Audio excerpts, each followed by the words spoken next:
It's the first week of May, so you know what that means, right? If you've been with me, you know it's time for Market Update. I'm going to take a look back, see what happened in April. Stick around.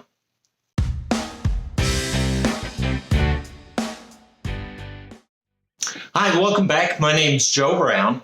I'm a real estate agent with Century 21 Lists with Beggins, located in South Tampa. Thank you so much for being here with me today. So, listen, if you've been with me, you know I like to share, at the start of each month, take a look back at the couple previous months, see if we see any trends happening. And there is some very interesting trends happening that I want to share with you.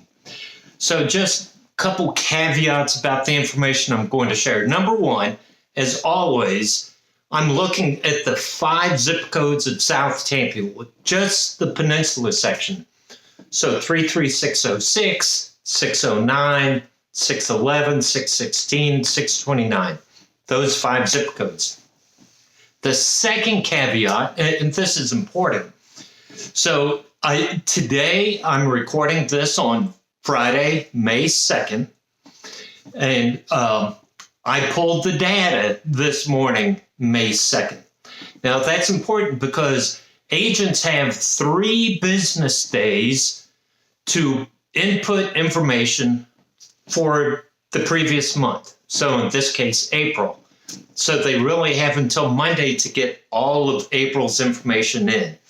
So the data I'm going to share may change a little bit on Monday, but it's not going to change drastically to really shift any of these numbers, right? So the 2 caveats.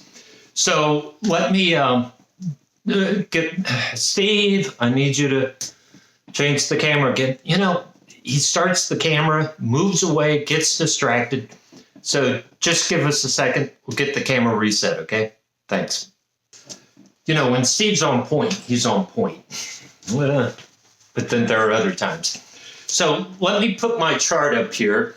And I want you to note I'm using blue as the background just because I need cool thoughts. We're early May and it's already hot out there. So cool thoughts using blue.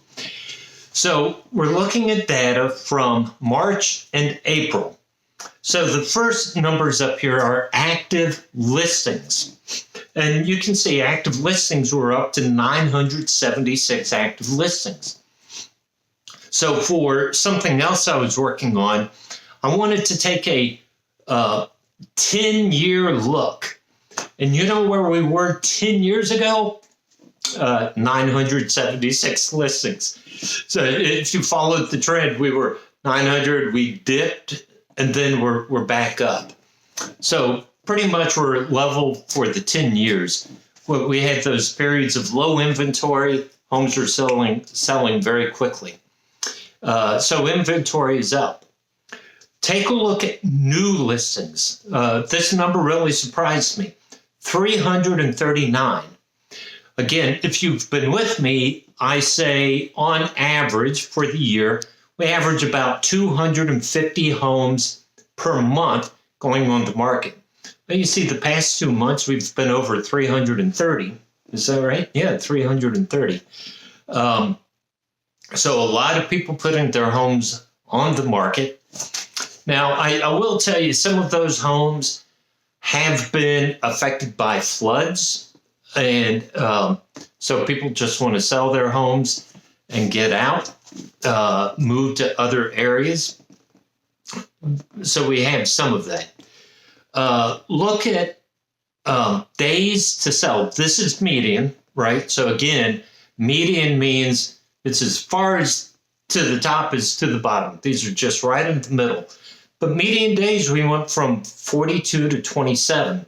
And in fact, for all 5 zip codes, they're all below 30 days, which is surprising to me.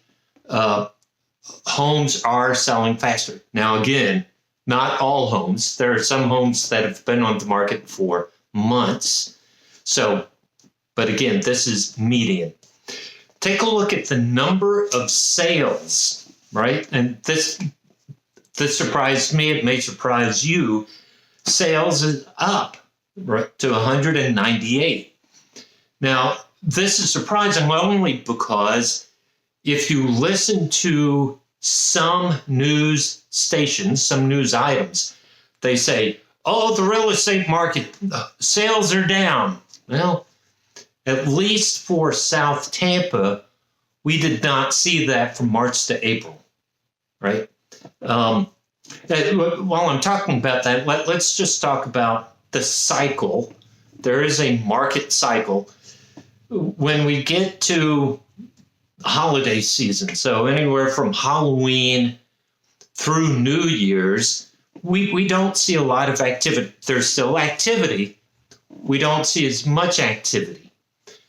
When you get to late spring and summer, you see a lot of activity because families want to move into a new house before the school year if they have kids and school-age kids. So we see more activity late spring to summer. So we do see this uptick in South Tampa. We're at 198 homes sold in April. So again, this is a number we really want to look at next month, see what happens in May. Take a look at median sales price. Again, median sales price went up, and as my caveat to everything, right? I don't know the size of the homes, the age of the homes, the condition of the homes, right? This is just pure number. But just a pure number, we went up from March to April.